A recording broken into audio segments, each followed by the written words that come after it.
Welcome back to the American College of Surgeons Bulletin Brief from the Frontline Surgeons Voices. With me today is my friend, Mr. Manish Chand. Mr. Chand is an associate professor of surgery at University College London, where he also serves as the director of advanced minimally invasive surgery programs. Welcome, Manish. Thank you very much, Steve, and pleasure being here with you on this wonderful series that you're coordinating. Yeah, it's great to have you here. And over the years I've known you, I know that you're a man of many talents. And one of those talents is identifying new technology and safely and cost effectively incorporating it into your practice and teaching others how to do it. So I thought I'd pick your brain for a few minutes today and ask you for some guidance of how others do it. So I guess the first question towards that end is tell us about a couple of the technologies that you've successfully introduced at UCL. The ones that spring to mind immediately, and I suppose they're not such novel technologies now in 2021, but certainly going back 6-7 years or so, would be the introduction of near-infrared imaging, for example, and the use of fluorescence. In addition to that, the beginnings really of artificial intelligence and decision support, and we're beginning to see more of that work in endoscopy as well as surgical platforms. And I think these two themes really piqued my attention all those years ago, and then allowed me to research further into it along with my team at University College. But also to try and bring it into clinical practice, which is always the most difficult part of this transition from taking these ideas, of which there are many out there, and seeing, look, what is the real utility here in clinical practice? So if one is looking at the new technologies, and I'm sure they come across your desk on a daily basis, if not several per day, of new ways of doing things and looking at things, how does one make the decision to say, okay, I'm going to try this and I just need to make sure I could get it in my hospital, but it has a CE mark, it's FDA approved, or this is something investigational and I really need to get in as an investigator, or this is something that I really don't want to touch because I don't think I'm going to be able to introduce it. So how do you go through that initial decision point?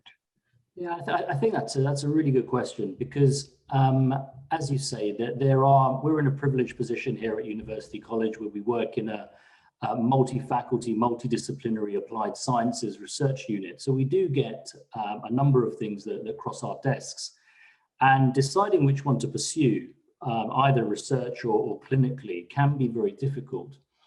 We often do this as a group. So we'll sit down and have a think about where is this product really going, because often these are startup companies, and as I'm sure you'll know, with startups, it can often be that tunnel vision where there is very much this product is the next best thing since sliced bread, but actually in reality, it is taking that objective look at where does this fit in the global surgical community. Is this going to be something which is not only going to benefit those in ivory towers, but also benefit patients all across the world in any healthcare institution? And that means, is it cost effective as well as being obviously clinically beneficial for the patient? So as you go through that decision-making process, do you introduce every new concept and say, well, even though it's CE mark, European FDA approved, I still think it should go to the ethics committee to track the results? Do you keep a registry? And if so, is it internal or participate in some type of external audit so you have results? I mean, or do you just introduce it in clinical practice and see how it goes? No, I think in 2021, certainly, transparency is key. Now, a lot of these projects and technologies, they can't be run by just an academic institution or a healthcare institution. You need to have support from industry. And that support from industry must be transparent, because you don't want to be biased in any way. And if you are working with a company, you want to ensure that everybody out there peer reviewing your work understands the position that you're in, so you can give an objective view. So what we would do is we always keep record in terms of registering these studies, either as audits or full-blown studies. And there's a rigorous process that we go through to get that equivalent to the IRB approval, whether that be national ethics through the IRAS system, or whether that be something more internal. but there has to be some degree of paper trail of where this is going, as well as patient information and primary care information as well, so that everybody understands why is the patient choosing to be involved in this particular study, and if they do get involved in this study, what are the benefits going to be not only to them, but also to other patients that may benefit in the future. So you can undertake that decision on an institutional level, but in the UK, you also have NICE. So if you're going to want to do something and it's going to be nationally adopted, it has to pass muster.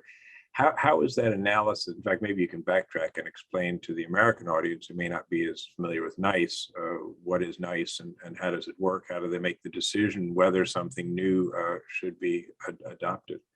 So NICE is the National Institute of Clinical Excellence and advises and provides guidance, certainly on new technologies, but also protocols of what we should be doing. For example, in colorectal cancer, which patients should be getting which type of modality of imaging, when they should be getting that, and various targets within it. To get NICE accreditation is the icing or the cherry on the cake, really. And that goes beyond getting all the clinical data, the CE marking, the equivalent FDA approval, and then saying that, look, this is something which can be adopted now into the socialized healthcare system of the NHS, which is cost effective. And that's measured up against various outcome measures, unfortunately cost driven, given that it is a socialized healthcare system. But certainly once you get your technology or product into the NICE guidance, you've really made it with that technology. But before then, there's a lot of study, a lot of review of literature, systematic reviews to ensure that this particular product is clinically beneficial first. And then once NICE gets hold of it, to ensure that it is also cost effective. And that process can take a great many years. And one of the, I suppose, advantages that I've had from my research background is I was very heavily involved with the use of MRI in rectal cancer as part of Gina Brown's study group. And I remember during that time, MRI was considered to be a new innovative technology. There were many centers, even in the States at that time, when I used to come and present abstracts at meetings, where people would say, look, we don't need this technology. We can tell with CT, clinical judgment, we don't need an MRI. And having gone through that cycle of compiling the literature, helping build that literature, and then moving that into NICE guidance, I think that's very much helped shape my understanding of how to treat some of these more innovative technologies in 2021. That's very helpful as a background to sort of globally different technologies. As you start to integrate technologies in advance, you can have technology think, as it were, and you mentioned earlier artificial intelligence. So explain how you make that leap from an individual technology that facilitates a given task to one that actually perhaps helps you achieve the task or helps you achieve the task better. Yeah, so I think the nice thing about innovation and technology in surgery and healthcare at the moment is there are such different disciplines. And as you say, something like artificial intelligence, which is this big umbrella term really, but that is involved, as far as we're concerned, in analyzing data and providing guidance and real-time decision support. Very different from bringing in a new tool, for example, whether that be a robot, whether that be a new camera. When we look at artificial intelligence techniques, and in surgery, we can either be looking at something like predictive analytics and big data analysis, or we can be looking at computer vision and machine learning techniques. Either way, this is taking data and analyzing it in a way that we've never done before. And the reason we can do that is because processing power of computers has become so good that we're able to make these decisions in what would have been weeks and months previously, having to go through data, so we can make them far quicker, and in some cases in real time. And the cost of storing data is also much cheaper, because there would be a time when you'd have to go to some third party that were collecting the data and storing the data for you. And if you wanted to do a study, you'd have to go and get that data out from them. All of that has become a lot more easier to access. So we can take these concepts from back in the 60s and 70s and use these advanced statistics and statistical methods to then build these algorithms to allow us to analyze large sets of high volume data.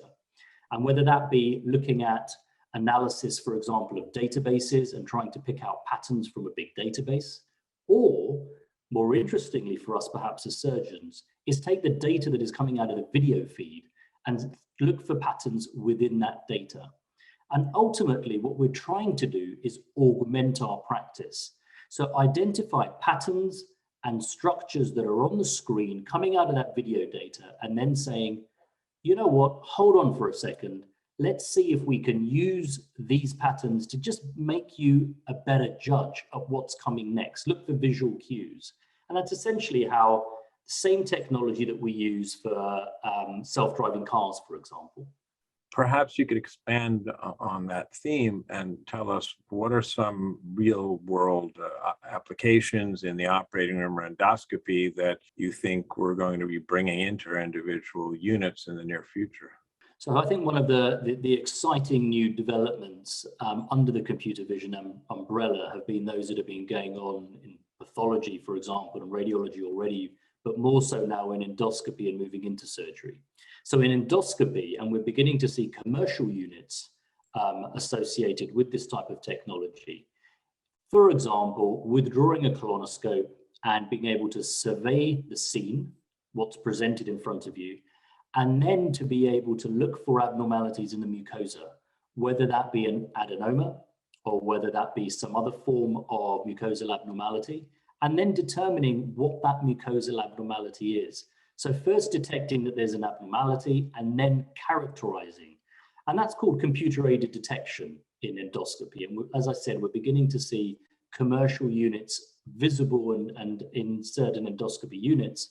And that will help us augment our practice. It's not there to say, pull the colonoscope out, and unless the computer algorithm has told you there's a problem, you're okay.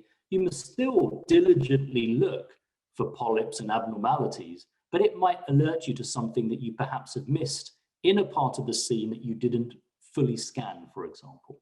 So that's an endoscopy. The same sort of techniques can be used in surgery. So if you're performing an operation, we can look now at what the routine operation would look like in that circumstance. And if there is something abnormal, is there too much blood? Is there a color of a substance that shouldn't be there? And all of these are to alert you that something's not quite right for you to pay more attention. So for the moment, it seems like, at least in the surgery side of things, more like an early warning system, just a way to keep you out of trouble. And in the endoscopy arena, perhaps a way to improve the accuracy of detection of polyps or knowledge whether a polyp is malignant or pre-malignant, something along that line. And then, of course, there's integration of the two. So if one is using two separate systems, for example, intraoperative endoscopy during a case, so you have your laparoscopic cameras, your endoscopic cameras, are there algorithms now that are able to handle both data sets and drive any decisions? So I think now this is where we again start getting limited by computer processing power. While this will continue to increase, it's what the algorithm needs to do is take all of that information, benchmark that against what it already knows, the rules of the game, and then come back to you and tell you that this is what you may have seen or need to do, or as you say, an early warning system. Now that is going to be taking place in a split second. So I think we're going to have to see greater computer processing power. And of course, what we want to see is not that this type of technology is only seen at Cleveland Clinic or at University College. We want to be able to say that this is cost effective enough to go into every endoscopy department in the world.